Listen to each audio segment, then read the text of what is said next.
Hello to everyone, I am Kunal from Math Solution Teacher. Today I will start about the introduction of chapter 5 Arithmetic Progression. इस chapter में हम इसके पूरी properties, इसके फॉर्मूले और इसका बेसिक हम जानेंगे। तो यहाँ पर हम स्टार्ट करेंगे सबसे पहले फार्मूलेज़ के बाद इसकी प्रॉपर्टी और इसका बेसिक में हम अच्छे तरीके से डिस्कस करेंगे। तो फार्मूलेज़ इसके है क्या। अब ये एपी कुछ फार्मूलेज पे डिपेंड करता है। इसका सबसे पहला फार्मूला जो होता है वो होता है एपी का एन का, जो होता है ए प्लस के एन माइनस के 1d। अब ये फार्मूला कैसे होता है, क्या है इसमें, ये ए एन और डी।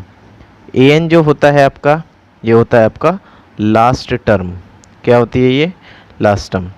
वैसे ही होता है आपका ए, जिसे हम बोलते हैं फर्स्ट टर्म, मतलब पहली टर्म। एक होता है एन, जिसे बोलते हैं नंबर ऑफ टर्म्स, कि कितनी टर्म होगी। और ये होता है डी, जिसे बोलते हैं हम क्या, कॉमन डिफरेंस। इस चैप्टर का सबसे पहला फॉर्मूला होता है, ये 5.2 एक्सरसाइज में इसका पूरा रोल है इस फार्मूले का। वैसे ही सेकंड फार्मूला जो होता है आपका, वो होता है एस एन का, जो होता है n/2 2a प्लस के n माइनस 1d। ये फार्मूला होता है आपका, ये फार्मूला लगता है आपका सीक्वेंस के केस में, और ये वाला फार्मूला लगता है आपका सीरीज़ के केस में। अभी सीक्वेंस और सीरीज़ इसके बारे में हम पूरा डिस्कस करेंगे। ये आपका 5.3 में इसका मोस्टली यूज़ है और इसका 5.2 एक्सरसाइज में। अब ये है क्या, एस एन। तो एस एन के केस में एस एन आपका इंडिकेट करता है sum of terms, sum of N terms लिख लो। एन मैंने आपको बताया, एन होता है नंबर ऑफ टर्म्स। ए क्या था ए था फर्स्ट टर्म।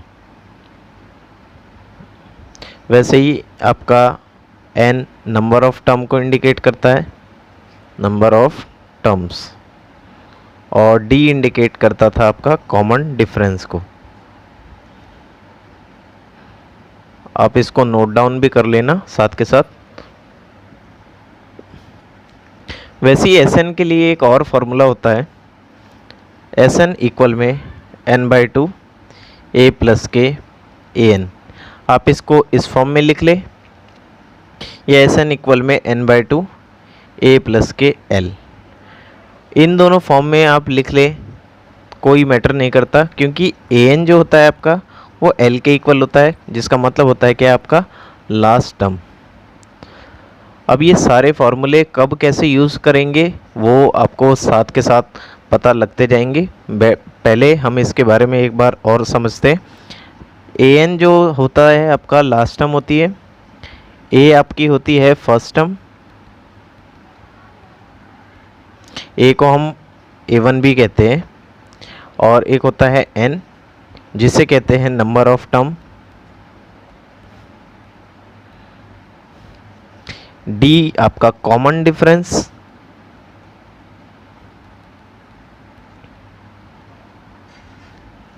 और आपका एस एन होता है सम ऑफ एन टर्म्स। वो टर्म्स कितनी होगी, कितनी निकालनी है, उसका सम। वैसे ही जो डी आपका निकलता है वो निकलता है आपका A2 माइनस के A1, A3 माइनस के A2, A4 माइनस के A3। अब ये क्या केस है इसके बारे में हम आगे पढ़ेंगे। ये फार्मूलेस थे इस चैप्टर के। इस फार्मूलेस, इन 3 फार्मूले पे ये पूरा का पूरा चैप्टर डिपेंड करता है। इसके बाद करेंगे हम इसका बेसिक। हम एपी में पढ़ेंगे क्या, एपी चैप्टर में। एपी जो है आपका, उसमें हम पढ़ेंगे सबसे पहले सीक्वेंस के बारे में। सीक्वेंस के बाद हम जानेंगे प्रोग्रेशंस क्या है, और हम जानेंगे सीरीज़ के बारे में। तो इन 3 पार्ट से एपी आपका सॉल्व हो जाएगा। कैसे, पहले हम जानेंगे किसके बारे में, सीक्वेंस के बारे में। तो सीक्वेंस होता क्या है?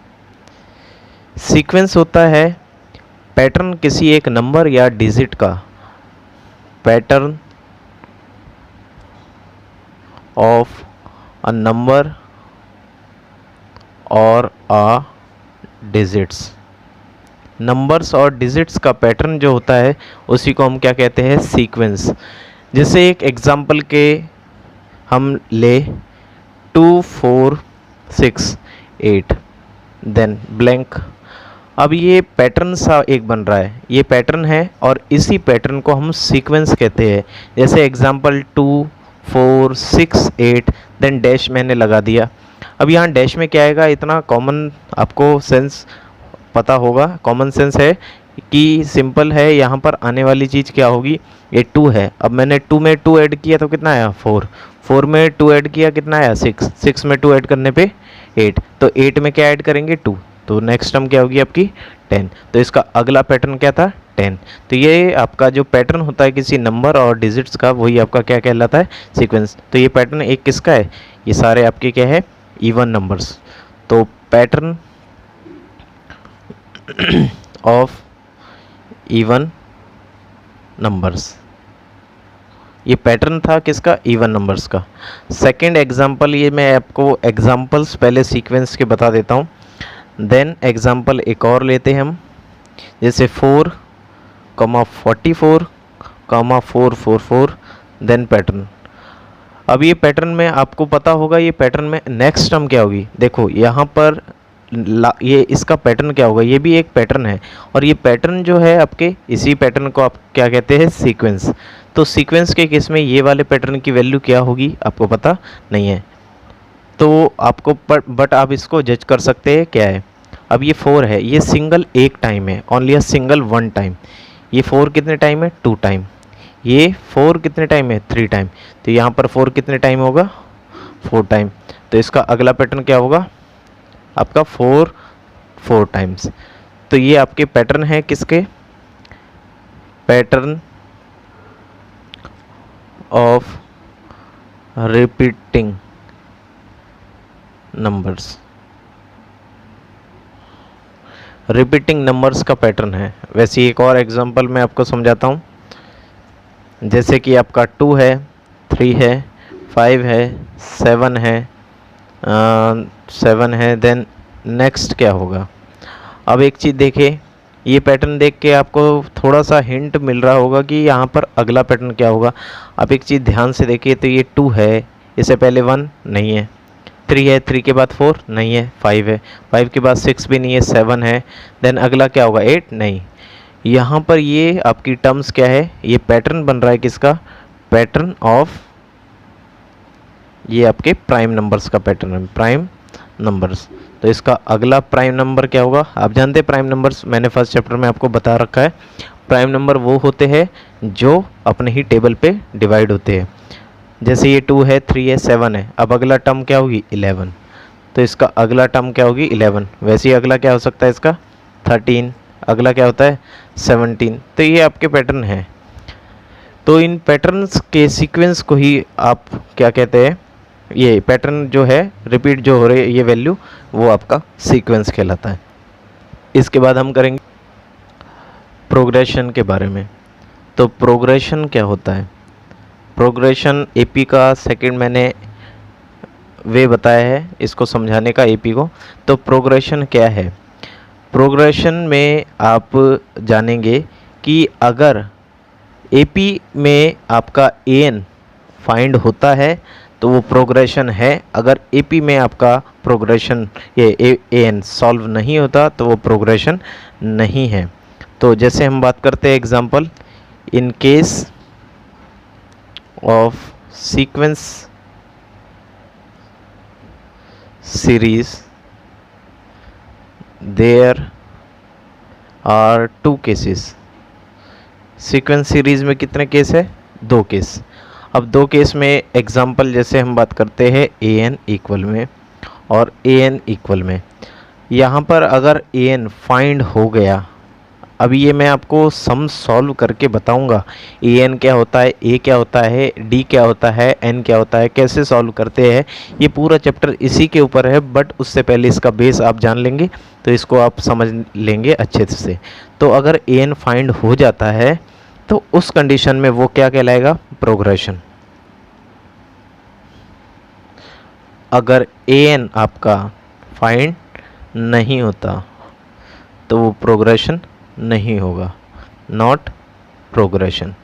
तो यहाँ पर ये प्रोग्रेशन नहीं होगा। अब मैं इसका एक एग्जाम्पल आपको समझाऊंगा और एग्जाम्पल के हिंट से आपको ये सारी चीज़ें समझ आ जाएगी। इसके बाद करते हैं प्रोग्रेशन के एग्जाम्पल।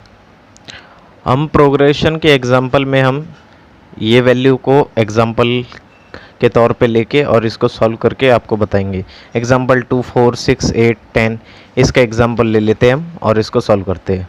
तो जैसे है आपका for example of progression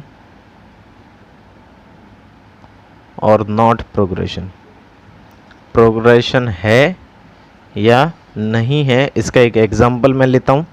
2, 4, 6, 8 then dash dash. अब ये वैल्यू है, जैसे हम बात करते हैं A1। अब जैसे ये बात करते हैं, आपको पता है ये पहली टर्म है AP की, ये आपकी सेकंड टर्म है AP की, ये आपकी थर्ड टर्म है, ये आपकी फोर्थ टर्म है। अब ये AP की fourth term, second term, third term ये है, तो पहली टर्म आपकी AP की क्या है 2 और सेकंड टर्म AP की आपकी क्या है 4, थर्ड टर्म आपकी क्या है 6 और फोर्थ टर्म क्या है आपकी 8। अब यहाँ पर first term, second term, third term और फोर्थ टर्म गिवन है, तो इसकी आखिरी टर्म क्या होगी। अगर an आपका फाइंड होता है तो ये प्रोग्रेशन है, अगर नहीं होता तो ये प्रोग्रेशन नहीं है, यही तो मैंने बताया था। तो इसकी an क्या होती है, लास्ट टर्म। an मैंने आपको बताया था, an is a last term. अभी इसकी लास्ट टर्म आपको पता नहीं है तो लास्ट टर्म फाइंड करने का वे क्या है। अब ये 2 है, इसको मैं ब्रेक कर दूँ 2 इंटू में 1, इसको मैं ब्रेक कर दूँ 2 इंटू में 2, तो यहाँ पर इसको ब्रेक कर दूँ 2 इंटू में 3 और 2 इंटू में 4। तो आप एक चीज़ देखेंगे ध्यान से कि यहाँ पर जब मैंने फर्स्ट वैल्यू ली तो इसकी वैल्यू क्या आ रही है 1, जब मैंने इसकी वैल्यू 2 ली तो इसकी वैल्यू क्या आ रही है 2, 3 वैल्यू लेने पे इसकी वैल्यू क्या आ रही है 3, तो 4 लेने पे इसकी वैल्यू क्या आ रही है 4। तो यहाँ पर 4 पे 4, 3 पे 3, 2 पे 2, 1 पे 1, तो यहाँ पर बच्चे क्या होगी इसकी वैल्यू। बाकी देखो यहाँ पर सारे 2 की वैल्यू क्या है सेम, तो मैं यहाँ क्या लिख देता हूँ 2। तो यहाँ पर 1 पे 1, 2 पे 2, 3 पे 3, 4 पे 4 है, तो n पे क्या होगा n। तो यहाँ पर an की वैल्यू क्या आ गई 2n। देखो आपको समझ आया होगा, ये वैल्यू सेम है ना आपकी, बट यहाँ an की वैल्यू क्या होगी, आखिरी टर्म क्या होगी आपको पता नहीं है। तो आखिरी टर्म आपकी क्या होगी 2n, क्योंकि सारी ही सीरीज़ आपकी किसकी फॉर्म ले रही है 2 की, और आखिरी की टर्म क्या है 1, 2, 3, 4, देन लास्ट टर्म क्या होगी n। तो यहाँ पर ये AP है, तो ये क्या है प्रोग्रेशन, एग्जाम्पल है ये, this is a progression, example है ये प्रोग्रेशन का। तो वैसे ही आगे करेंगे प्रोग्रेशन ना होने का एग्जाम्पल, जैसे मैंने आपको बताया करके। तो मैं इसको एक एग्जाम्पल लेता हूँ इसका। अभी मैंने इसको एग्जाम्पल लिया, अब इसको ले लेते हैं। तो इसको लेते हैं 2, 3, 5, 7, 11। अब ये एग्जाम्पल है, तो ये भी आपका एग्जाम्पल है, ये फर्स्ट एग्जाम्पल था और ये सेकंड एग्जाम्पल। तो सेकंड एग्जाम्पल के अगर हम देखें तो A1, ये आपकी A1 की वैल्यू, A2 की वैल्यू, A3, A4 और A5। तो A1 के केस में आपकी वैल्यू क्या है 2, A2 की वैल्यू क्या है आपकी 3, A4 3 की वैल्यू क्या है आपकी 5, A4 की वैल्यू आपकी क्या है 7 और A5 की वैल्यू क्या है आपकी 11। अब इसको अगर ब्रेक करेंगे तो क्या आएगा 2 इंटू में 1, इसको करेंगे 3 इंटू में 1, इसको करेंगे 5 इंटू 1 और ये है 7 इंटू 1 और ये आपकी क्या है 11 इंटू में 1। तो इसमें आप एक चीज़ नोटिस करेंगे कि यहाँ पर ये सारी वैल्यू सेम नहीं है, जो कि इस वाले एग्जाम्पल में सारी वैल्यू क्या थी, सेम। जब इसकी वैल्यू सारी सेम नहीं है तो उस कंडीशन में ये प्रोग्रेशन नहीं है, क्योंकि इसकी कोई भी वैल्यू नहीं है। तो यहाँ पर ए एन की वैल्यू आप नहीं निकाल सकते। तो जब ए एन की वैल्यू आप नहीं फाइंड कर सकते तो वो प्रोग्रेशन भी नहीं होगा। तो this is not a progression. मैंने आपको बताया था सीक्वेंस में क्या होता है, सीक्वेंस में या तो ये ए एन की वैल्यू निकलेगी या तो ए एन की वैल्यू नहीं निकलेगी। अगर ए एन की वैल्यू निकलती है तो वो प्रोग्रेशन है, अगर नहीं निकलती वो प्रोग्रेशन नहीं है। तो यहाँ पर देखो ये सारी वैल्यू डिफरेंट है, यहाँ पर सारी वैल्यू क्या थी, सेम। तो सेम होने और यहाँ पर वैल्यू देखो बढ़ रही है 1 2 3 4, बट यहाँ पर वैल्यू क्या है, सेम कांस्टेंट ये वाली, और यहाँ पर आपकी 2 है 3 है, ये आपकी अलग है। तो ये प्रोग्रेशन का पार्ट नहीं है, तो ये आपका प्रोग्रेशन नहीं होगा। अब हम बात करेंगे सीरीज़ के बारे में। तो सीरीज़ आपका होता क्या है, सीरीज़ की अगर हम बात करते हैं तो ये थर्ड है इसका एपी का। तो ये आपका सीरीज़ के केस में इसका बेस क्या है, सीरीज़ में जो भी सम होता है, सम ऑफ सीक्वेंस के जो सम होता है उसी को हम क्या कहते हैं, सीरीज़। आपको समझ आ गया होगा, सीक्वेंस का सम आपका सीरीज़ कहलाता है। अब देखो एक एग्जांपल, जैसे 2, 4, 6, 8, 10 डैश डैश डैश। अब ये आगे तक है वैल्यू, इसकी कोई लिमिट भी नहीं है। तो यहाँ पर आगे इसकी कोई लिमिट नहीं है। अब ये वैल्यू आपको गिवन है, तो ये आपके क्या कहलाएगा, सीक्वेंस। सीक्वेंस क्यों, क्योंकि ये कॉमा कॉमा में है, सीक्वेंस है। अगर आपका यही केस कुछ इस फॉर्म में होता तो ये आपका क्या कहलाता, सीरीज़। सीरीज़ वैल्यू तब कहलाती है जब वो सम में हो, मतलब ऐड हो, प्लस प्लस प्लस, ये कॉमा में है। और जब भी कॉमा के केस में जैसे गिवन हो तो वो आपका सीक्वेंस होगा, और जो वैल्यू आपके सम में होती है प्लस में तो वो आपकी क्या कहलाती है, सीरीज़। अब हम इस पूरे चैप्टर्स के एग्जाम्पल समझेंगे क्या है। आपकी जो एपी होती है, एपी मैंने आपको बता दिया, एपी में सीक्वेंस के बारे में, प्रोग्रेशन के बारे में और सीरीज़ के बारे में। तो एपी में अब हम एपी क्या है उसके बारे में एक और बार कुछ जानते हैं। जैसे एपी जो है सीक्वेंस किस टाइप में, A1 प्लस के D, A1 प्लस के 2D, A1 प्लस के 3D, ये इस टाइप में होता है। अब आप ये भी जानते हैं, ये जैसे सीक्वेंस की जैसे वैल्यू है ना 2, 4, 6, 8, 10 या आगे तक जा रही है वैल्यू, तो पहली जो टर्म होती है उसे A1 कहते हैं, सेकंड टर्म को A2, फिर A3, then A4, then A5 और आखिरी टर्म को क्या कहेंगे, AN। ये मैंने आपको बताया था। तो ये AN का फॉर्मूला कहाँ से जनरेट हुआ, मैं आपको बताता हूँ। तो फॉर्मूला ऑफ AN इक्वल में A प्लस के n-1D। तो ये फार्मूला जनरेट कैसे हुआ इसके बारे में मैं आपको डिस्कस करता हूँ। मैंने आपको बताया A1 plus D, A1 plus के 2D, A1 प्लस के 3D, ऐसे ही करते करते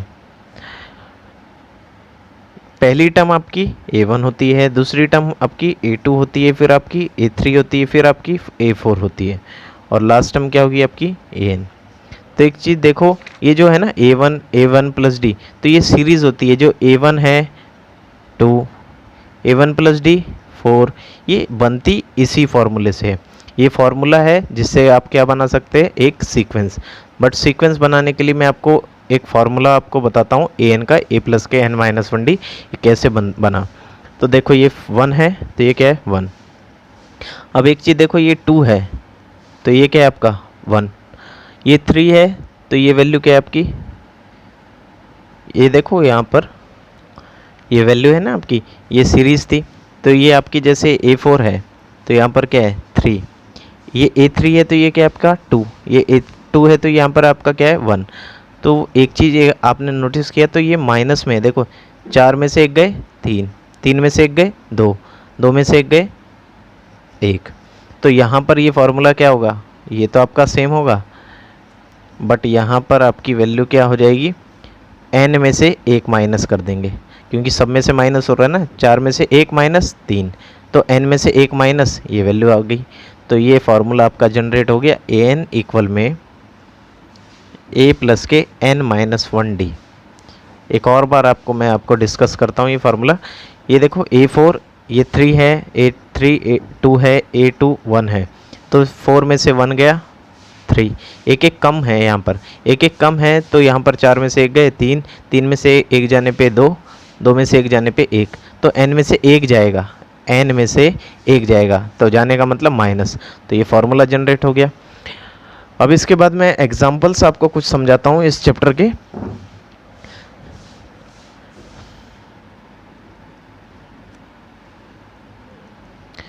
देखो जैसे सीरीज़ है आपकी 4, 8, 12, 16, 20 डैश डैश। अब ये वैल्यू है, इसमें एक और लिख देता हूँ मैं 24 और 28। अब ये सीरीज़ है आपको गिवन, ये आपकी बस यहीं पे ख़त्म है। अब ये यहीं पे ख़त्म है, इसको आगे की तरफ एक्सटेंड नहीं कर रहे, आगे की तरफ एक्सटेंड नहीं कर रहे, तो यहाँ पर पहली टर्म आपकी क्या है a1, दूसरी टर्म a2, फिर क्या है a3, a4, a5, a6, a7। अब ये वैल्यू है, तो a1 की वैल्यू क्या गिवन है 4, जिसे हम क्या बोलते हैं फर्स्ट टर्म। मैंने आपको बताया था first term of AP is called a, और a1 को ही हम क्या कहते हैं a। वैसे ही हम निकालते हैं d, ये फॉर्मूले में d, a, n, a n ये सारी चीज़ें मैं आपको समझाता हूँ। तो d निकालने का आपका एक मेथड होता है जिसे कॉमन डिफरेंस कहते हैं, a2 माइनस के a1। या तो आप a2 में से a1 को माइनस कर दे, या तो आप a3 में से a2 को माइनस कर दे, या आप a4 में से a3 को माइनस कर दे, या a5 में से a4 को। हर बार क्या निकलेगा d। अगर d सबकी वैल्यू का सेम निकलता है तो वही आपका d कहलाएगा। तो जैसे d है, a2 की वैल्यू क्या है 8 माइनस के 4, a3 की वैल्यू कितनी है 12 माइनस के 8, a4 की वैल्यू आपको कितने गिवन है 16 माइनस के 12। तो यहाँ पर इसकी वैल्यू कितनी आ रही है 4 4 4। d की वैल्यू सबकी क्या आ रही है 4, बट आपको इस वे में नहीं निकालना, आपको बस एक सिंपल वे में निकालते हैं d इक्वल में a2 माइनस के a1, बस ख़त्म। आपको साफ दिख जाएगा कि यहाँ पर कॉमन डिफरेंस सबका सेम है या नहीं। तो a2 की वैल्यू क्या है 8 माइनस के 4 इक्वल में 4, बस ख़त्म। d की वैल्यू निकल गई। आपको देखो a की वैल्यू पता लग गई, d पता लग गया, अब n आपको निकालना है। मान लो क्या निकालना है n की वैल्यू फाइंड करनी है। या तो आप n फाइंड कर लो, या तो आप an फाइंड कर लो। एक बार मैं आपको n गिवन करके an निकालना सिखाता हूँ, एक बार an गिवन करके n निकालना सिखाता हूँ। जैसे ये सीरीज़ थी, तो ये इसकी टर्म अगर मान लो n आपको गिवन है 1 2 3 4 5 6 7, देयर आर 7 टर्म। कितनी टर्म है 7 टर्म। तो n की वैल्यू कितनी है 7, तो ये 7 टर्म है। तो an का फार्मूला क्या है an इक्वल में a प्लस के n-1d। अब an, ये n की वैल्यू कितनी है आपकी 7, तो यहाँ पर a है, a की वैल्यू आपने अभी क्या निकाली 4, n की वैल्यू आपकी क्या है 7, और d आपने क्या निकाला 4।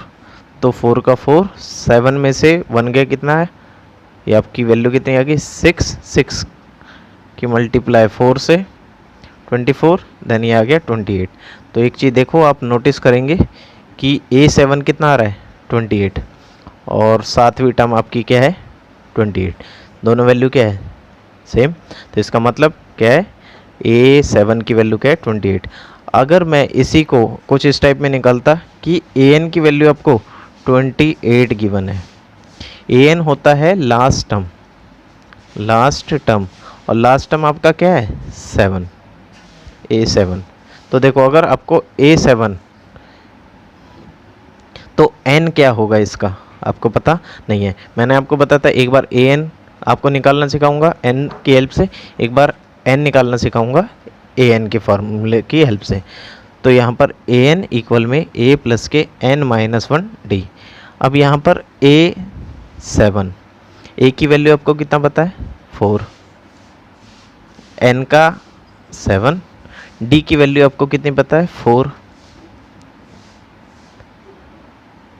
सॉरी n तो आपको फाइंड करना है ना, n की वैल्यू आपको पता नहीं है, n फाइंड करना है। a7 की वैल्यू आपको कितनी पता है 28, तो 4 का 4, n की मल्टीप्लाई 4 से 4n, माइनस प्लस माइनस, 4 की मल्टीप्लाई 1 से 4, 4 से क्या कैंसिल, मल्टीप्लाई की चीज़ कहाँ आ गई डिवाइड में, ये वैल्यू कितनी आ गई 7। तो यहाँ पर देखो n की वैल्यू कितनी आ गई 7, तो कितने टर्म में 1 2 3 4 5 6 7। उम्मीद कर रहा हूँ आपको समझ आ रहा होगा। इसके बाद करते हैं एक और एग्जांपल, अभी कुछ एग्जांपल करेंगे जिससे आपके दिमाग में ये सारी की सारी चीज़ें फीड हो जाएंगी। आगे हम जानेंगे एपी है या नहीं, एपी और नॉट एपी। तो एक एग्जांपल लेता हूँ मैं एपी और नॉट एपी का। तो जैसे 6 12 18 24 देन आपका 30। अब एक चीज़ आप देखो, यहाँ पर a पहली टर्म होती है, मैंने आपको बताया था, जिसकी पहली टर्म आपकी क्या है 6। अब आप निकालेंगे d, तो d क्या है आपका 12 माइनस के 6, कितना आ जाएगा 6। तो d की वैल्यू क्या है 6। अगर d की वैल्यू सब में ही सेम है तो वो AP है, अगर d की वैल्यू सब में इक्वल नहीं है तो वो AP नहीं होगा। जैसे 12 में से 6 गए 6, 18 में से 12 गए 6, 24 में से 18 गए 6, तो सबका केस आपका d की वैल्यू सेम आ रही है, तो this is an AP। But ये तो पहला है एग्जांपल, बट एक और एग्जांपल अगर लेता हूँ मैं, जैसे आपका 2, 3, 5, 7, 11, 13। तो यहाँ फर्स्ट टर्म आपकी क्या है 2, पहली टर्म आपकी क्या है 2, d क्या होगा a2 माइनस के a1। तो यहाँ a2 की वैल्यू क्या है 3, यहाँ क्या है वैल्यू, तो d की वैल्यू आपकी क्या आ गई 1। अब d की वैल्यू 1 आ गई, बट यहाँ देखो 5 में से 3 गए 2, 7 में से 5 गए 2, 11 में से 7 गए 4, 13 में से 11 गए कितने बचे 2। तो देखो सबका d अलग अलग आ रहा है, और जिसमें सबका d अलग आता है तो this is not AP, because value of d remains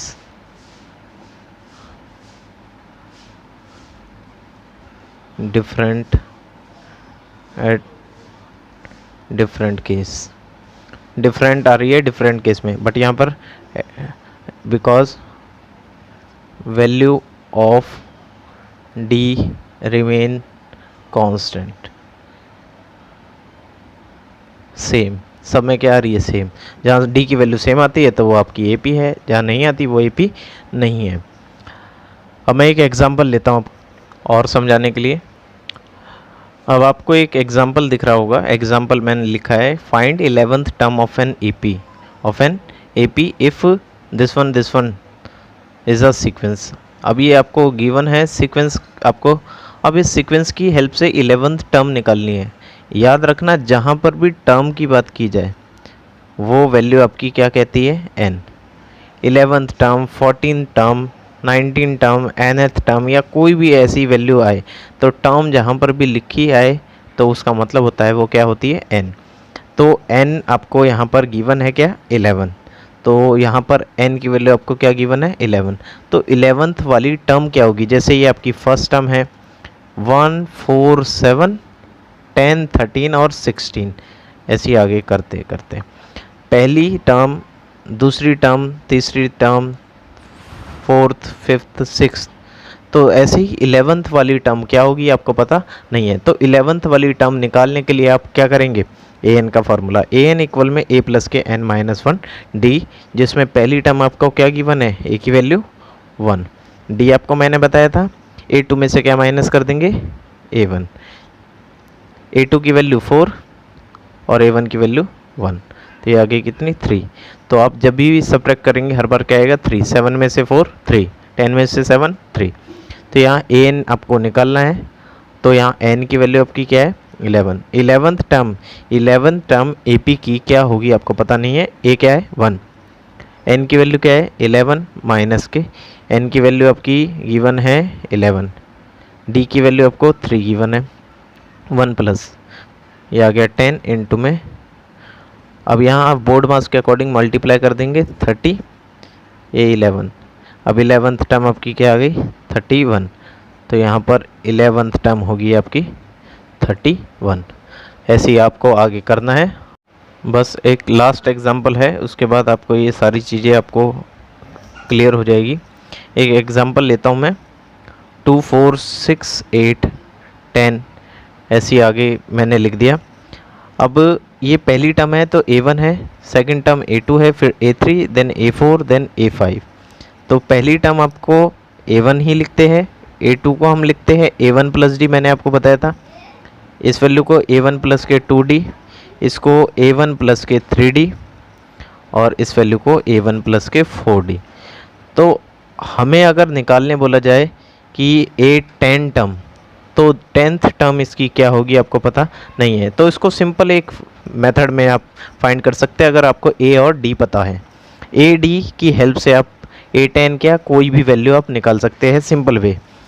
A10 निकालना है तो लिखेंगे A1 प्लस के 9D, कुछ नहीं, A1 प्लस के 9D। अगर आपको निकालना है A99 तो आप लिखेंगे A1 प्लस के 98D। कुछ भी निकालना हो तो एक टर्म पीछे करके आप निकाल सकते हैं, बट अभी हम निकालेंगे क्या, A10।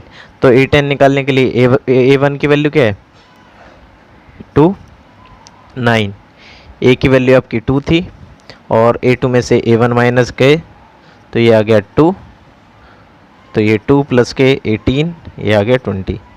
तो A10 टर्म आपकी क्या आ गई 20। ये आपको समझ आ गया होगा। अभी तक मैंने जितना भी पढ़ा है आपको सारा क्लियर हो रहा होगा। अब वैसे ही AP की टर्म्स, ये नंबर्स के बारे में हम पढ़ते हैं।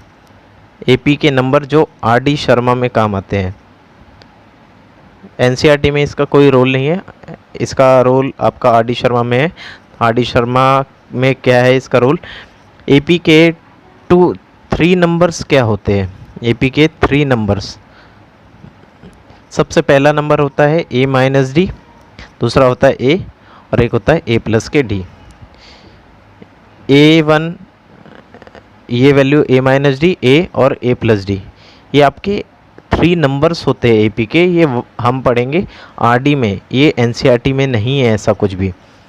तो ये ऐसा क्यों होता है, अगर हम देखें तो इसको D क्या होता है आपका A2 माइनस A1 या A3 माइनस A2, सबकी वैल्यू क्या होती है सेम। ये आपका क्या है A1, ये A2 और ये क्या है A3। ये NCERT नहीं है, मैं आपको बता रहा हूँ, मैं आपको ये बस लास्ट टॉपिक है, उसके बाद ये ख़त्म हो जाएगा। A2 की वैल्यू आपकी क्या है A, माइनस A1 की वैल्यू क्या है A माइनस के D, A3 की वैल्यू क्या है A प्लस के D माइनस, और A2 की वैल्यू क्या है A प्लस के D माइनस के, और minus plus minus minus minus plus, A से क्या कैंसिल ए से क्या कैंसिल ए, तो दोनों जगह देखो D की वैल्यू क्या आ रही है सेम। तो दोनों D की वैल्यू अगर सेम आती है तो ये आपका क्या है फॉर्मूला है 3 नंबर्स के केस में। अगर क्वेश्चन में आ जाता है RD जब करते हैं कि 3 numbers of AP and 4 numbers of AP, तो ये आपके 4 नंबर्स ऑफ AP का केस क्या होता है। AP के 4 नंबर होते हैं A माइनस के 3D, A minus D, A plus के D और A प्लस के 3D। एग्जाम्पल, ये A1 है, A2 है, A3 और A4 है। तो D आपका क्या था A2 minus A1, A3 minus A2 या A4 माइनस के A3, सब में आपका क्या निकलता है D। A2 की वैल्यू क्या है A माइनस के D माइनस A1 की वैल्यू A माइनस के 3D, A3 की वैल्यू A प्लस के D माइनस के A माइनस के D। A4 A प्लस के 3D माइनस के A प्लस के D। इसका ब्रैकेट ओपन करते हैं, A माइनस के D minus plus minus minus minus plus minus plus minus minus minus plus, then minus plus minus minus plus minus.